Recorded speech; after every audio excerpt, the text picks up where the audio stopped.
որևէ հոգևորականի, ուսյալ հոգևորականի կարգալույծ անելու ցանկությունը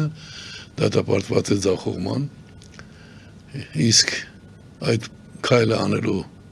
տրամադրված պետական գործիչը պիտի իմանա, որ միլիոն իր նմանների հավաքի դա զրո է, ոչինչ չի նշանակում, իսկ մի դատախազը կարող է իրեն մի որոշումով իսկապես կարգալույծ անել։ Սա պիտի իմանա ու հանգիստ տեղը նստի, բայց ինքը տեղը հանգիստ նստողը չէ, որովհետև իրեն պետք է հանրությանը զբաղեցնել ու շեղել բոլոր կարևոր հարցերից։ Այս օրերին ահավոր բաներ են տեղի ունենում, ինքը շեղելու ճանապարհ է գտել։ Օրենքն ասում է կուսակցությունների մասին, խնդրում եմ ուշադրություն դարձնեք, սահմանադրական օրենքը։ Հայաստանը ունի հազարավոր օրենքներ, բայց մի քանի սահմանադրական օրենք։ Դրանք համազոր են, հավասարազոր են սահմանադրությանը։ Ասենք, եթե մյուս օրենքներում կարող ես փոփոխություն կատարել հեշտությամբ, այստեղ բավական բարդ գործընթաց է։ Ինչևէ, դա հավասարազոր է սահմանադրության խախտմանը։ Կուսակցությունների մասին սահմանադրական օրենքում 21-րդ հոդված 5-րդ կետ գրված է։ Շատ հասարակ բան է, տրամաբանական։ Կուսակցություններից ուղարկված անհատական եւ հավաքական հանրագրերը, դիմումները պետական կառույցները պարտավոր են քննարկել։ Թվում է, թե բա ինչ պիտի անեն։ Դիմումը, որ ուղարկում ես, պիտի քննարկվի։ Ուրեմն օրենսդիրը ժամանակին ենթադրել է եւ սահմանադրական օրենքի կարգավիճակով պարտադրել է, հասկանալով, որ կարող են լինել այնպիսի պետական պաշտոնյաներ, որ կկամենան օրենքը խախտել, հանրագրերի մասին, օրենքի մասին է խոսքը, ստանալ դիմումներ եւ դրանց չանդրադառնալ, գցել մի կողմ։ Ի վերջո դա աշխատանք է, չէ՞, անդրադառնալը։ Եվ դա պարտադրել են։ Ես մտածելով, որ հետագայում դա պետք կլինի հիմնավորել, երբ ընկերներս հարցնում են, ասում եմ, մի քիչ համբերեք։ Ինչի մի անգամ գրեցիր, հետո երկրորդ անգամ, հետո երրորդ անգամ։ Ուրեմն տարբեր իսկապես կարևոր հանրագրերին զուգահեռ ես հատկապես ուշադրություն էի դարձնում հիմնականին։ Հիմնականը, ինչպես ասված է, հիմնական օրենքն է։ Եվ այս պահի դրությամբ չհաշված այս վերջին 8-րդը 7 դիմում եմ ուղարկել տարբեր ժամանակներում։ Որոշ դեպքերում ոչ թե անհատական, այլ տարբեր կուսակցությունների հետ համատեղ։ Օրինակ մի դիմում կա, որտեղ մենք լիազորել ենք Անդրեաս Ղուկասյանին 7 քաղաքական ուժ ներկայացնել հայեցակարգ եւ սահմանադրության նախագիծ, քանի որ ստեղծված էր հանձնաժողով։ Ստեղծված է հանձնաժողով, այդ հանձնաժողովը պետք է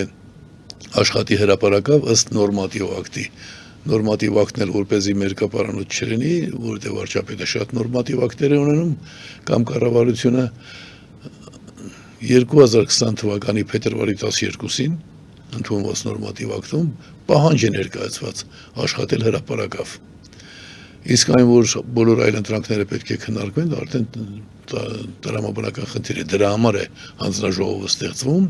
որպեսզի տարբեր այլ ընտրանքներ քննարկի, մանավանդ երբ ինքը իրենը դեռ չունի եւ այդպես էլ չունեցավ։ Արդյոք հանցագործություն չէ մարդկանց վճարել աշխատավարձ, տալ հանձնարարություններ եւ այդ աշխատանքները չկատարել։ Արդյոք այդ գործը նախաձեռնող պետական գործիչը, որ միայն աշխատավարձի տեսքով 200 միլիոն դրամ է հատկացրել, իրեն պիտի մեղավոր չզգա, չէ, սա չի զգում։ Բայց ես նախնական փուլում չէի նշում սահմանադրական օրենքը, արդեն մի քանի ամիս է եւ ոչ միայն ես, գիտեք, 40 հոգուց ավելի մարդիկ հավաքվեցին եւ նրանցից ավելի քան 30-ը 10 քաղաքական ուժ եւ հայտնի մտավորականներ, կլոր սեղանը, ազգային համագործակցության կլոր սեղանը այդ երևույթի վերաբերյալ ընդունեց հայտարարություն։ Արդեն միայն ես չեմ ասում կամ մի քանի կուսակցություններ չեն ասում, դա արդեն հանրային կարծիք է, այն էլ ազգային համագործակցության ոգով աշխատող մարդկանց։ Ինչ է պատասխանում իշխանությունը։ Առայժմ ինքը մնում է ինքն իրեն հավատարիմ, չլսելու տալ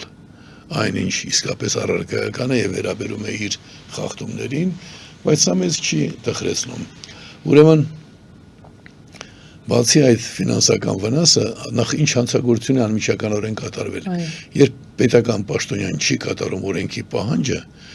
դա կամ անփութություն է, կամ իշխանության չարաշահում։ Երկուսն էլ քրեական օրենսգրքով նախատեսված հանցանքներ են եւ քանի որ ես հիմա արդեն բացում եմ, ոչ թե մեկ անգամ եմ գրել, այլ նույն խնդրի վերաբերյալ գրեթե նույն սահմանադրության նախագիծը միշտ նույնն է եղել, հայեցակարգը ընթացքում կատարելագործել ենք, նույն փաստաթղթերը իրեն ուղարկվել է 7 անգամ, ուրեմն անփութությունը բացառվում է, մնում է իշխանության չարաշահումը, եթե իշխանության չարաշահում առանձին մինչև 5 տարվա կալանք է նախատեսում, կարող է սխալվեմ, ասենք մինչև ինչ որ, ապա երբ դա ուղեկցվել է պետությանը տրված հանրությանը պատճառած այլ վնասներով, ապա դրանք էլ են գումարվում։ Ապօրինի վարձատրություն տալը, միանգամից հանցակից են դառնում ապօրինի վարձատրություն ստացողները, իշխանության չարաշահմամբ ենթականների վրա ճնշում գործադրելը, արդարադատության նախարարների տարբեր ժամանակարած հայտարարությունները, դրանք ճնշման պայմաններում արված հայտարարություններ են, որովհետև չէին համապատասխանում իրականության։ Օրինակ, արդարադատության նախարարն ասում է, մենք ժամանակի մեջ տեղավորվել ենք, աշխատում ենք նորմատիվ ակտով սահմանված ժամանակի շրջանակներում, բայց ժամկետն անցել է։ Նույնը վերաբերում է իրեն։ Այսպես մի փունջ է, տրցակ կարող եմ ասել փունջը, որովհետև ավելի գեղեցիկ դեպքերում է օգտագործում ծաղկի փունջ եւ այլն, հանցանքների տրցակ է, եւ այս բոլոր հանցանքները, երբ նայում ես քրեական օրենսգրքում, որոնք են սահմանված որպես քրեական հանցագործություններ, տեսնում ես, որ դրանք բոլորը ոչ թե քրեական, այլ կոռուպցիոն, դրանք բոլորը մտնում են կոռուպցիոն հանցանքների ցուցակի մեջ։ Այնպես որ ինքը ծանր հանցագործություն է կատարել, եւ ես նույնիսկ մի բան հուշեցի, որ եթե կարող է ինչ-որ տեղից թուղթ ճարել, որ ինքը վատառող չէ եղել կամ է, ապա դա էլ կարող է իրեն օգնել, որտեղ իմ նպատակը իրեն պատժել չի, բայց երբ որևէ հանցագործություն ես մատնանշում, նախ եւ առաջ կանխվում է այդ հանցագործության հետևանքները, ասենք ինչ որ մեկը ապօրինի կալանքի տակ է պահվում, նախ եւ առաջ նրան բաց են թողնում, հետո նոր զբաղվում են, թե ինչպես պատահեց, որ ինքը հայտնվեց այդ հակաօրինական պայմաններում, եթե դատախազի բանը չկա եւ դատարանը չի հաստատել այդ որոշումը։ Ուրեմն այստեղ միաժամանակ խոսք է գնում այն բանի մասին, որ դու դեռ կարող ես, քանի դեռ իշխանության ես, կարող ես փորձել գոնե սխալը ուղղել։ Դա կմեղմացնի քո կատարած հանցանք, իսկ դա ինչ է նշանակում։ 7 տարի առաջ քո անձամբ ստացած եւ շրջանառության մեջ չդրած քննարկման չընթարկած։ Հետո արդեն 4 անգամ միայն գործող հանձնաժողովին արդարադատության նախարարությամբ չծով փոխանցած դիմումներից որևէ մեկը պետք է վերցնի եւ սկսի քննարկել։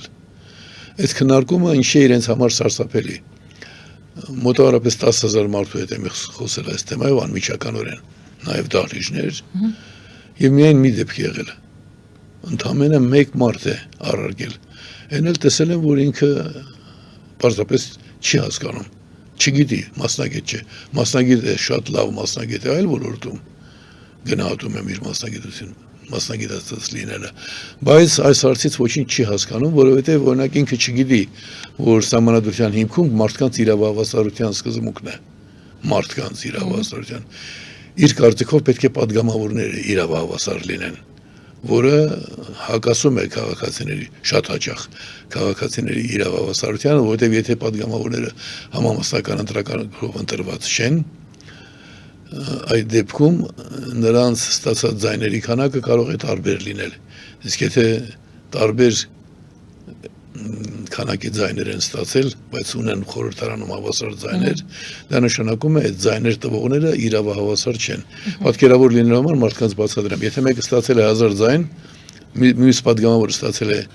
5000 ձայն, երկուսն էլ պարլամենտում են, նշանակում է այդ 5000 ձայն տված մարդիկ ունեն 5 անգամ պակաս իրավունքներ։ Ինչևէ, հիմա այստեղ խնդիրը որն է, ես ինչու ասացի սխալ ուղղելու մասին, սխալ ուղղել նշանակում է տանել անմիջապես հանձնաժողով, ասել գիտեք ինչով զբաղվում եք, շարունակեք զբաղվել կամ խաբել թե զբաղվում եք։ Անմիջապես քննարկում եք այս հարցը, քննարկում եք հրապարակավի ներկայությամբ։ Նրանք բոլոր մասնագետները գիտեն, որ սա անառարկելի առաջադիմական քայլ է։ Ընդհանրապես մի կարևոր բան տեղեկացնեմ։ Փոքր առաջընթացները տեղի են ունենում հանրային գիտակցության մեջ արդեն նախապատրաստված ձևով։ Մեծ առաջանցիկ քայլերը չեն կարող նույն ձևով։ Դրանք նախ եւ առաջ ընկալվում են հեղափոխական Բայց հետո եթե իսկապես առաջանցիկ քայլեր են, դրանք նույնպես ընկալվում են, որովհետև եթե այդ մեծ առաջընթաց, ուրեմն մեծ չէին լինի, եթե ամեն մասնագետ միանգամից կհասկանար, բայց ովքեր որ ծանոթացել են, սկսած Սերժ Սարգսյանի ժամանակներից, Գագիկ Հարությունյան, Թովմասյան, ովքեր որ աշխատում էին, նրանք ուղղակի սարսափել են, սա հանկարծ չքննարկվի, որ քննարկվեց, մենք չենք կարող ոչ ասել։ Հիմա մենք հասել ենք նրան, որ առարկայական մոտեցում է, բայց քանի որ այդ նյութի մասին խոսեցինք, ես խոստացել եմ, որ վաղը ժամը 2-ին պիտի գնամ հրապարակային ընչած պատասխանի հետևից, լինելու եմ կառավարության դիմաց, բայց գիտեք, պարկեշտությունը եւ անաչառությունը պահանջում է ընդգծել, որ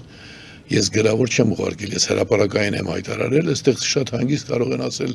չնայած արձագանքը շատ մեծ է, շատ մեծ։ Երբեք իմ գրավոր նյութերին դիմագրքում Facebook-ում այդքան շատ անդրադարձ չի եղել։ Սրա նկատում եմ, որ հանրությունը հետաքրքրված է, բայց իրենք կարող են ասել, մենք չենք կարդացել։ Դրա համար ես մտածում եմ վաղը տանել նաև հայեցակարգը եւ տանել վկաների մասնակցությամբ, այսինքն բոլոր այն քաղաքացիները, որ տեղյակ են այս գործընթացի մասին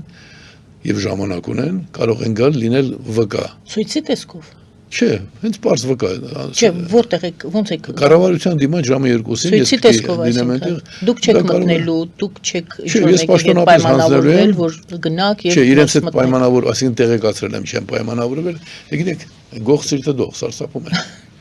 Բայց ասել եմ, որ եթե ուզում եք, կարող եք իջնել, նույնիսկ բացատրություններ տալ։ Մի օրինակ տեղեկացրել եք բոլոր դեպքերում։ Մի օրինակ կհանձնեմ, որտեղ որ կարծն է հանձնելու, իհարկե, եւ այդ պահից, այսինքն ի տարբերություն նախորդ բոլոր դեպքերի, այստեղ իրենց տեղեկացվում է։ Նկատի ունեցեք, որ հանրագրերի մասին օրենքից բացի կա կուսակցությունների մասին սահմանադրական օրենքը, այս փաստաթուղթը ստանալուց ննել վկաների ներկայությամբ ստանալուց հետո դուք պարտավոր եք որոշակի ժամանակում քննարկում իհարկե իմ մասնակցությամբ եւ անպայման հրապարակային։ Այնպես որ այն քաղաքացիները, ովքեր կուզեն ներկա լինելու եւ իրենց ներկայությամբ վկայել, որ հետեւում են գործընթացին, շնորհակալ գործ կատարած կլինեն իրենց երեխաների համար, նաեւ քաղաքական ուժերը, նրանք ովքեր ընդդիմադիր են կամ ընդդիմադիր են խաղում, նրանց պիտի սա շատ հետաքրքրի, որովհետեւ բոլորի կարգախոսն է դարձել գնանք ընտրություններում Նիկոլին հեռացնենք։ Ոչ մի բռնապետ ընտրություններով պաշտոնից չի հեռացել։ Սա եկեք հիշենք։ Իսկ Նիկոլ Փաշինյանը իրեն դրսևորում է որպես բռնապետ, մասնավորապես անհարգի խափանման միջոց կալանքը կիրառելու իր այդ հետևողական մոտեցմամբ։ Իրավական ճանապարհով եք գնում փաստորեն։ Միայն իրավական ճանապարհով, որտեղ իրավական բառի հիմքում տեսեք ուրիշ լեզուներում էլ է այդպես, ունեք правовое решение, կա прав բառը, չէ, правда արմատ։ Արմատը ճշմարտությունն է։ Եթե դու ճշմարտությամբ ես գնում, իրավականը նշանակում է ոչ միայն այդ իրավաբանական տերմինն է, այլ իր խորքում ինքը կրում է ճշմարտությունը։ Ես ընտրել եմ ճշմարտության ճանապարհը, որովհետև Աստված նշանակում է ճշմարտություն, իսկ դու առանց Աստծո ոչ մի հաջողության չես հասնի։